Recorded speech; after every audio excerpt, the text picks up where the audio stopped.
As you saw, the president just wrapped up a meeting in the Oval Office with 4 families from different parts of the country. They're veterans, small business owners, workers, moms, dads, and students. And they all had one thing in common. The president's plan to cut taxes and reform our broken tax code will help them thrive and build a better life and a better future for themselves and their children. This event was an important reminder that while Washington focuses on the politics of the day, the president is focused on the forgotten men and women around our nation. These are the families who deserve a tax cut for Christmas, and that's exactly what we're going to deliver. Looking ahead, the president will visit Mississippi on Saturday, where they are celebrating the state's bicentennial 200 years of statehood. To mark the occasion, the president will participate in the grand openings of the Museum of Mississippi History and the Mississippi Civil Rights Museum. Tomorrow, First Lady Melania Trump and Second Lady Karen Pence will travel to Texas to continue their efforts in assisting those affected by this year's devastating hurricane season. They will participate in a meet and greet with first responders in Corpus Christi and then travel to Rockport to meet with a family whose home was destroyed in the hurricane. Mrs. Trump and Mrs. Pence will also visit a local elementary school to speak with faculty and students about the hurricane. And their last stop will be at a local food bank to meet with volunteers and help sort boxes for donations. Finally, I know there have been a lot of questions surrounding the president's decision on Jerusalem. Tomorrow, the president will deliver remarks regarding this action. At 5:30 this evening, senior administration officials will hold a background briefing here to explain the president's decision. And with that, I'll take your questions. Major? Sarah, one issue that you may have seen this morning is the White House or the president at any level considering creating a global or regional spy network that would circumvent the U.S. intelligence apparatus and serve the president outside of the normal and legally defined intelligence gathering mechanisms? I'm not aware of any plans for something of that definition or anything similar to that at this time. The president would be opposed to that. I haven't had that conversation with him, but I'm not aware of any plans for anything like that moving forward. Your official has been briefed on that idea, or has been discussed at any level in this administration? I haven't done a full survey of every member of the administration, but I can tell you as of right now, that's not something that's currently being planned and not something that I'm aware is moving forward in any capacity. Again, I'm not going to answer every hypothetical for every single member. Did some random person off the street come in and say something? I don't know, Major. I'm sorry? The president might consider. Again, I haven't asked him, but it's not something that's currently in the works. John? World leaders have spoken out, Sarah, in the last 24 hours about the possible move of the U.S. Embassy from Tel Aviv to Jerusalem. Mahmoud Abbas says that it would have grave consequences for peace and stability in the region. King Abdullah said much the same thing. Saudi Arabia, at least publicly, is saying the same thing, though I'm told privately they're saying something different than that. French President Macron said that he thought it was a bad idea. In the face of all of that, would the president ignore that advice from world leaders and go ahead and make the move at this time? I'm not going to get ahead of the president's remarks that he'll make tomorrow. He did speak with a number of leaders this morning, and he's going to continue to have conversations with relevant stakeholders, but ultimately he'll make what he feels is the best decision for the United States. Is it safe to say, other than Israel, which thinks that this move is 22 years overdue, that all of the feedback that he's been getting from world leaders is overwhelmingly negative about this idea? No, again, he spoke with 5 leaders. That's hardly indicative of everybody across the globe, but certainly, he's going to continue to have conversations with different leaders from across the world, and we'll keep you posted as those calls take place, and we'll let you know when the president's made a decision. Cecilia. Hey, Sarah. Yesterday, the president said that he felt very badly for General Flynn. Would he consider pardoning him? I'm not aware of that has come up or any process or decision on that front. So that's, you haven't talked to him about it, or no? I haven't asked. I haven't asked the president whether or not he would do that. You have not. Can you I think before we start discussing the pardons for individuals, we should see, what happens in specific cases too. So is it fair to say it's on the table? No, I just said I haven't had the conversation with him because I don't feel that it's necessary until you get further down the road and determine whether or not that's even something needed. Steve. Back on the embassy, has the president made up his mind about this, or is this decision still in flux a bit?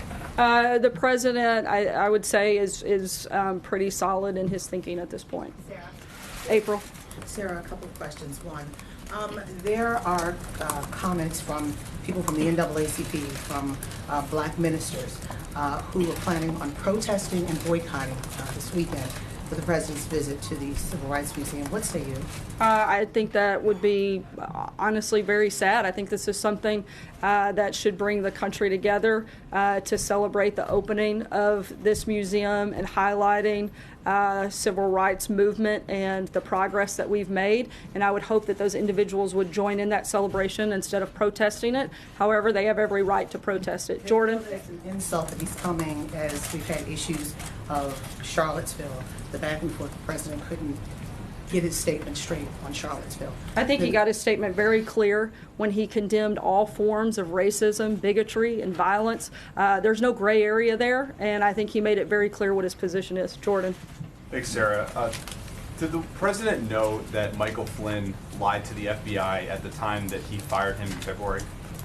Look, the president knew that he lied to the vice president. That was the reason for his firing. Matthew. I have a follow-up. So your predecessor said on June 6th, the president of the United States, so they're considered official statements by the president of the United States in regards to his tweet.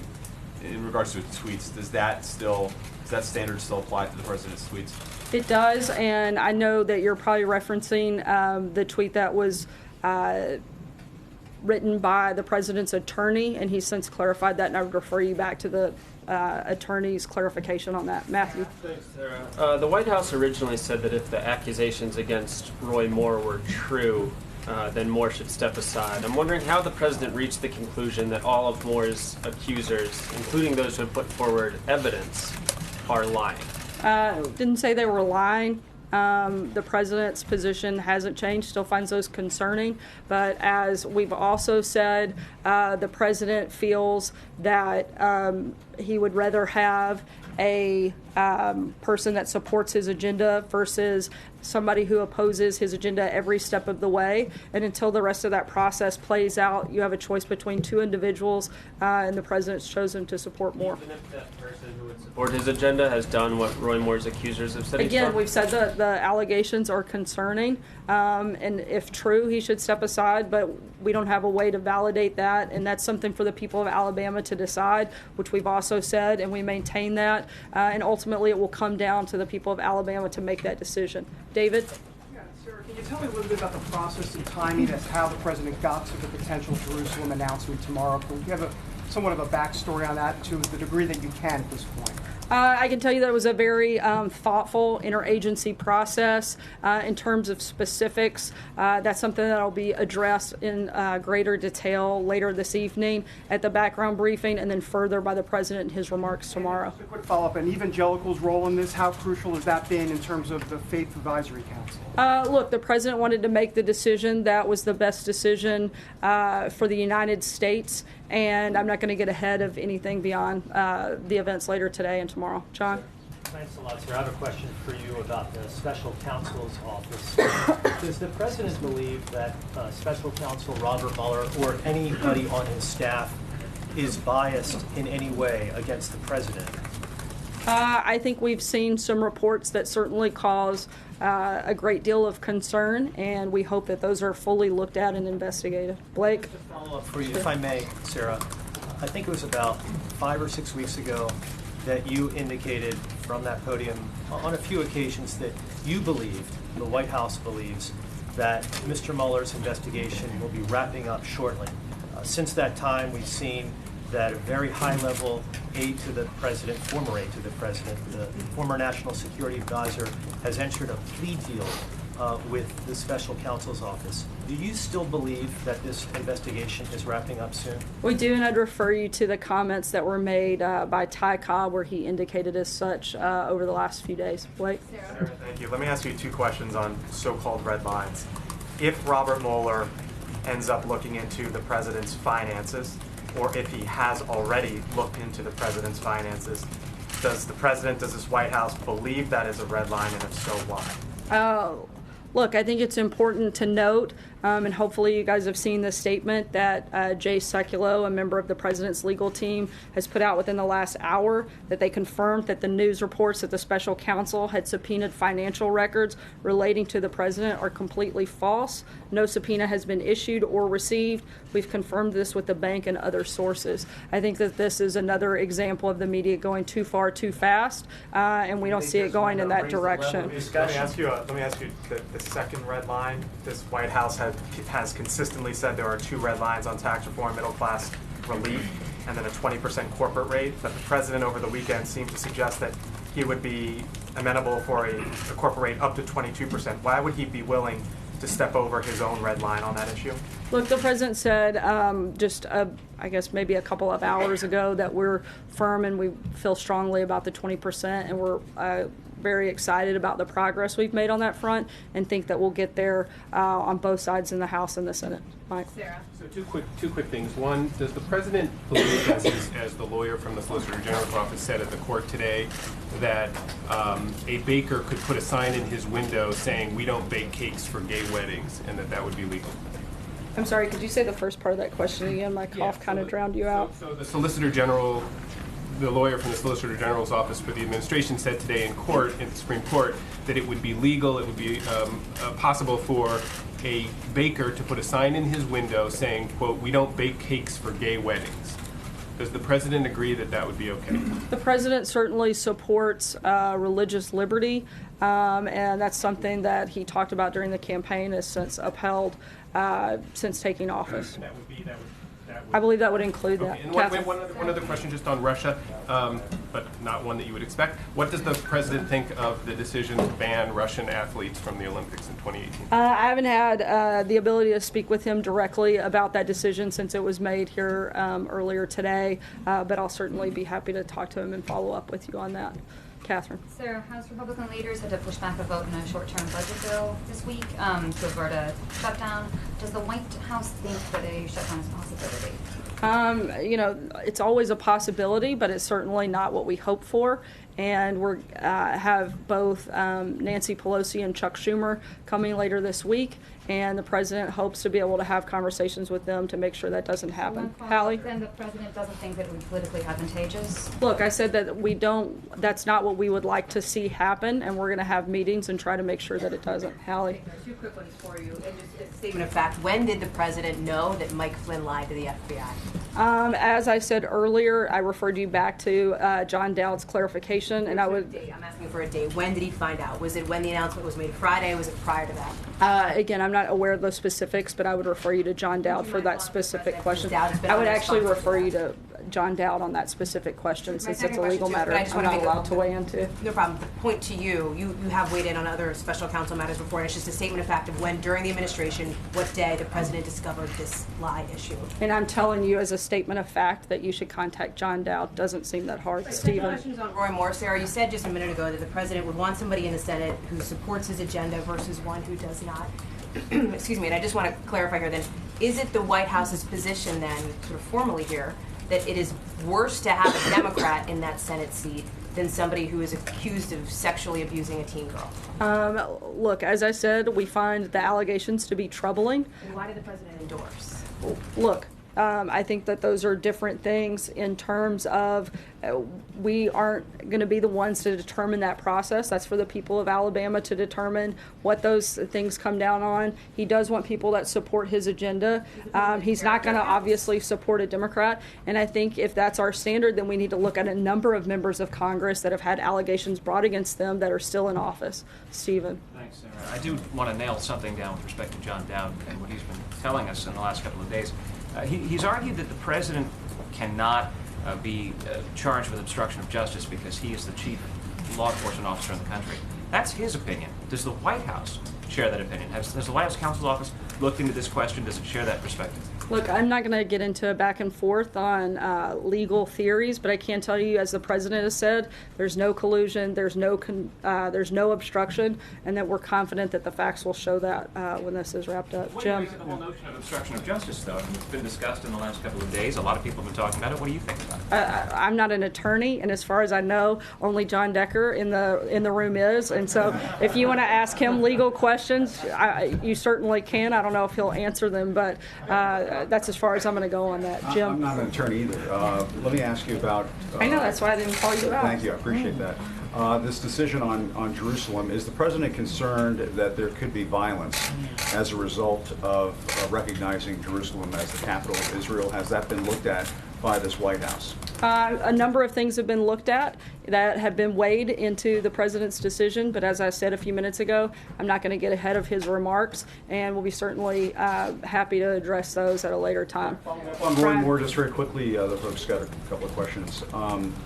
Isn't there a moral decision that you're making here? And I'm sure you've heard this talked about in the news the last couple of days as the president has decided to endorse Roy Moore.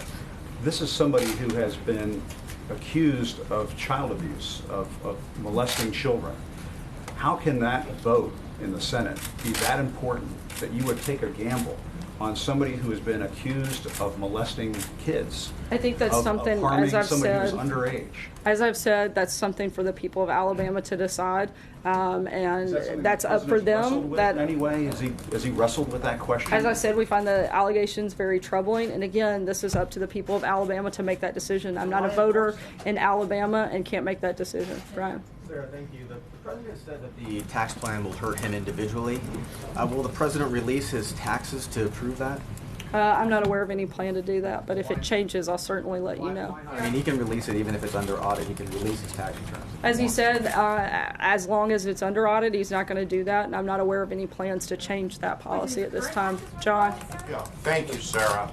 A matter of procedure on the Roy Moore endorsement.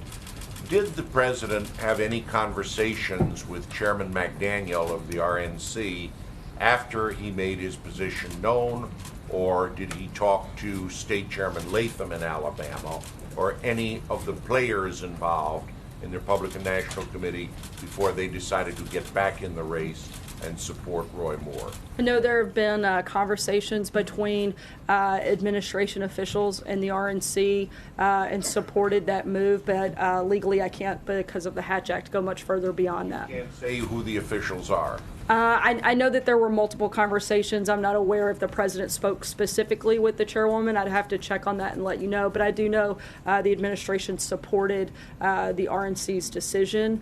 However, I can't go any further than that at this time. Hunter? Thank you, Sarah. Given the president's endorsement, does he agree with Roy Moore that Muslims should not be allowed to serve in Congress? I haven't asked him about a past statement from Roy Moore. But, I mean, you're saying that their agendas are kind of in lockstep. I'm saying he Does that go supports both the ways? president's agenda. The president doesn't necessarily support everything of Moore's agenda. Amen. Thanks, Sarah. Does the president expect Deutsche Bank or any financial institutions to cooperate with requests for documents from U.S. law enforcement if they get them? As I said a few minutes ago, Jay Sekulow, a member of the president's legal team, put out that that message to the financial institutions themselves, if they get a request, should they comply with that?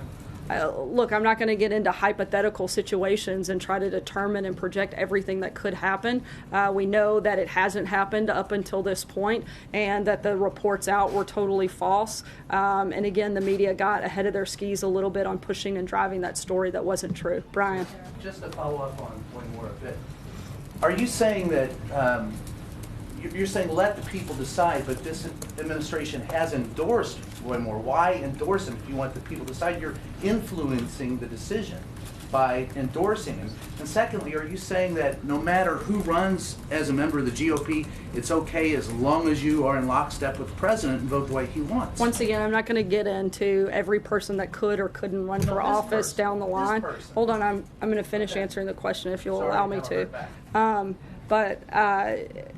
I'm not going to address, you asked, the end of your question was every person that runs for office. One, I'm not going to weigh into, because I don't know who may run for office. But what I can say, the president made that decision. and he decided that it was better to have somebody that supports his agenda than a Democrat that doesn't.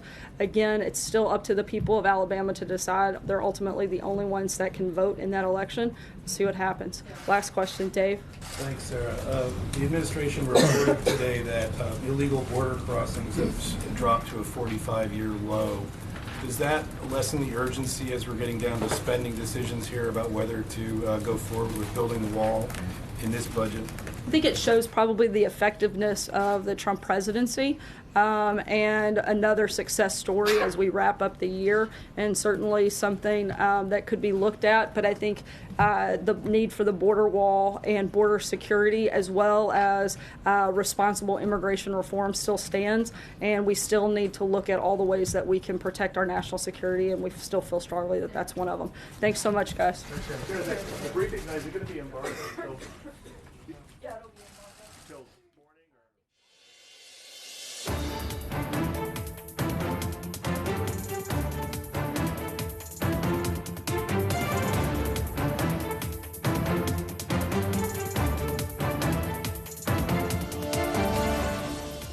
And happy Tuesday. Welcome to the briefing room, coming to you from the Washington Bureau of ABC News. I'm John Santucci, alongside Deputy Political Director Mary Alice Parks.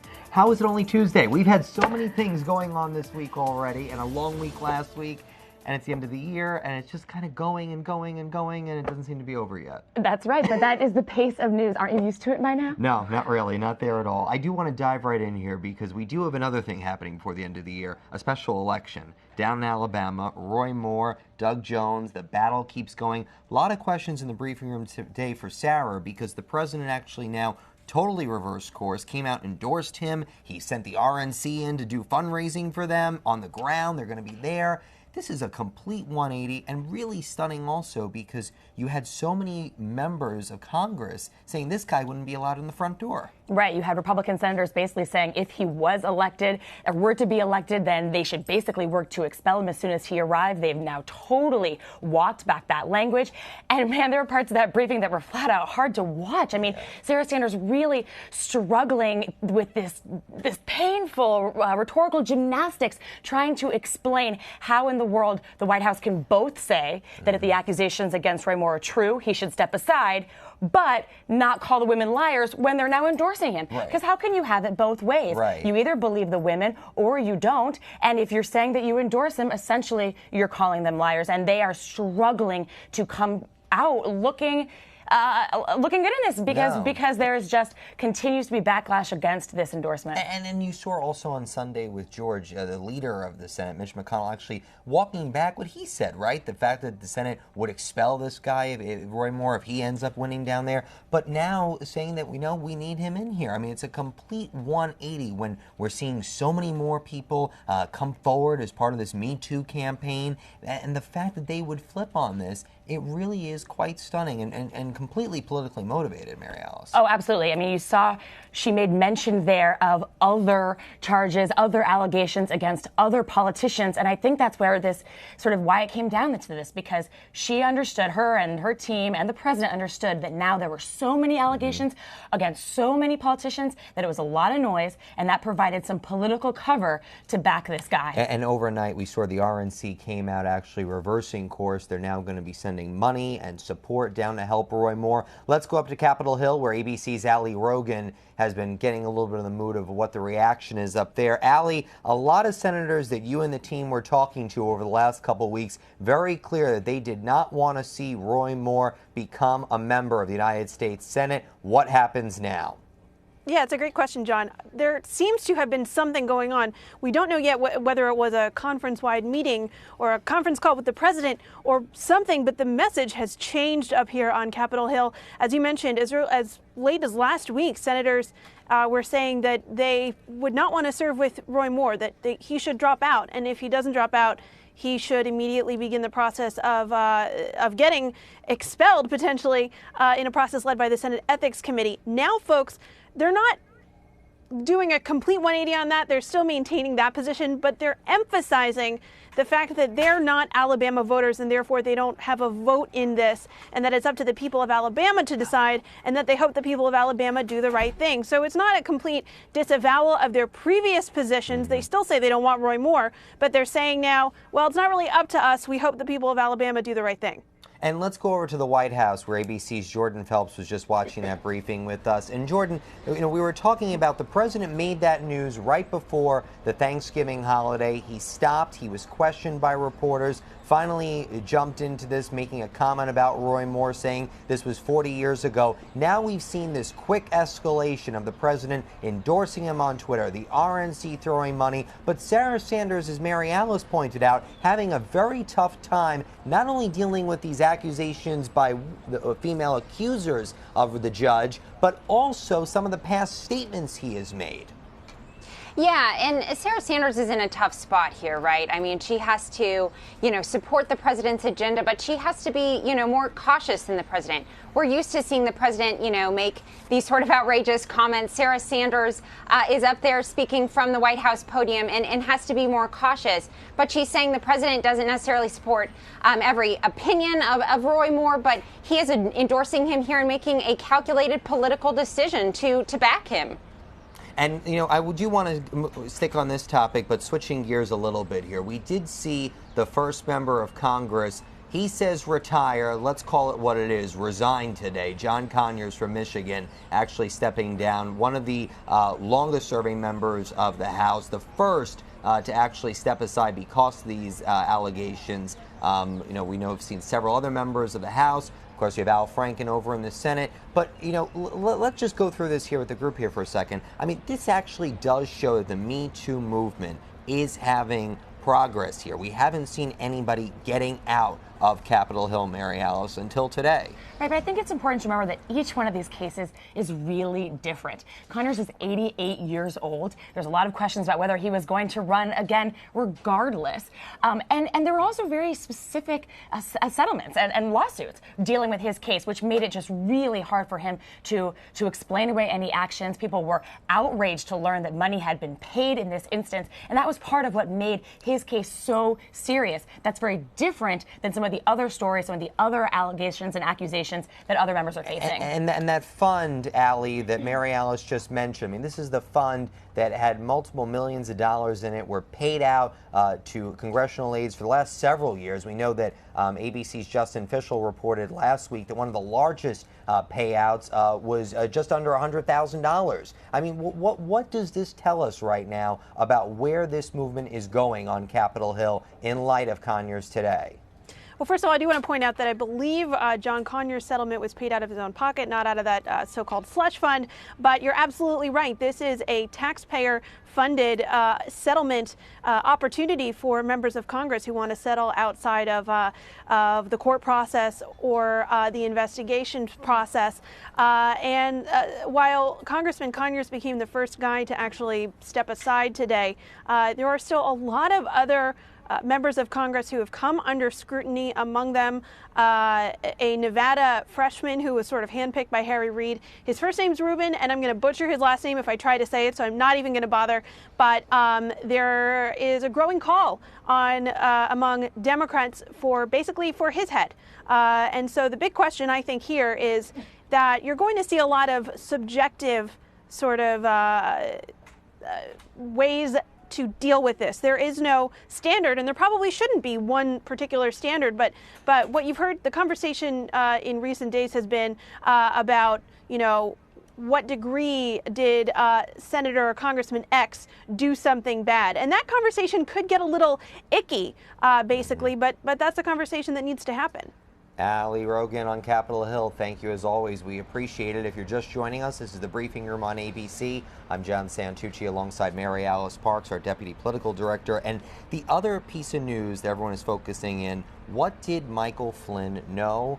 When did he know it? And now that we saw end of last week, he's cooperating with federal authorities. He's pleaded guilty to lying earlier this year to them. How does this impact this investigation by Robert Mueller going forward and the White House? Well, it's obviously one of the biggest bombshells so far. I mean, it has changed everything. This is something that this White House was worried about from day one. They have said that they don't believe that Flynn has the story to tell, but there's a lot of speculation that that is exactly why he took some form of an agreement. But I thought it was really telling there in that press briefing that Sarah Sanders immediately took all questions to Flynn and pivoted them back to lawyers. She did not say, I don't know when this happened. Right. I'm not aware of any conversation. I'm not aware of when the president knew what or what he knew. She said, basically, I understand these are the tough legal questions and I'm not going to speak to them. And thank God for us, we know someone who's been talking to one of the Trump lawyers, Jordan Phelps, over at the White House. Hey, Jordan, just break this down for us a little bit, because we've had a lot of different legal opinions among the Trump legal team. John Dowd, the Trump personal attorney, so he represents just the president, and Ty Cobb, who's the White House lawyer assigned to handle all inquiries related to the Mueller probe, are on two opposite ends of the universe here. So Dowd had told you earlier this week that the president could not be charged with a crime because he is the chief law enforcement officer of the United States. Ty Cobb, Jordan, saying something very different to us today.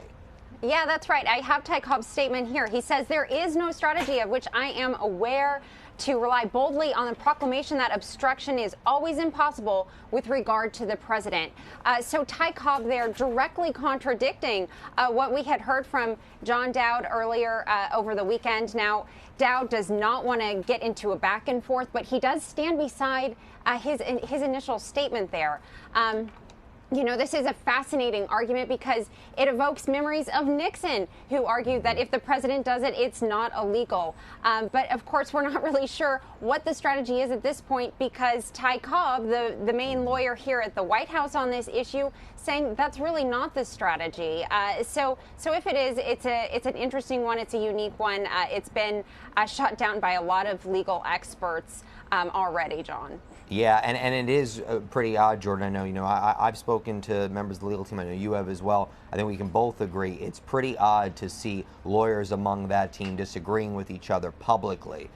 They've been pretty good at working in lockstep here on the investigation. But like with everything, it's important to remember in this case, it might not come down to what the president can be charged with, but whether or not he is essentially accused of committing a crime by the special counsel, and then what Congress does with that information. Right, and that's the important thing, too, because there are two different investigations going on here. And Jordan, this notion that was asked of Sarah and said to go back to the lawyers on, we've been hearing from the lawyers that this is all, in their minds, going to be wrapped up from the White House's perspective by the end of the year, right?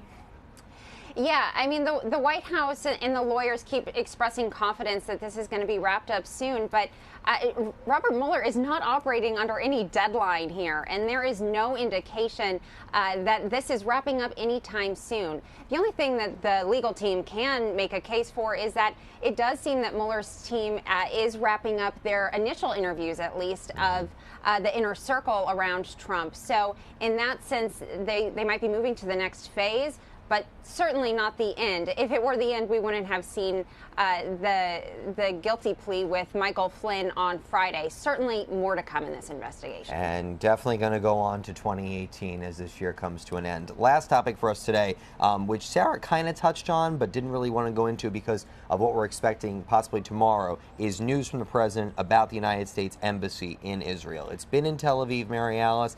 Would be huge if the president announces that it could move to Jerusalem. Right. I mean, this was what was seen as sort of a small campaign promise because it was one of many big campaign promises. But let's not make any mistake. It might have been a small line in a campaign speech, but it would have huge international complications and is a big gamble with possible national security risks. I mean, Sarah Sanders was asked today whether the president had been briefed on whether this could incite violence in the area.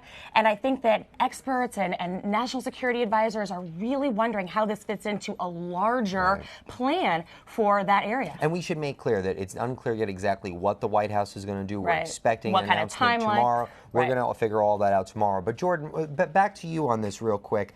This has been one of the signature issues for the president's son-in-law and senior advisor, Jared Kushner.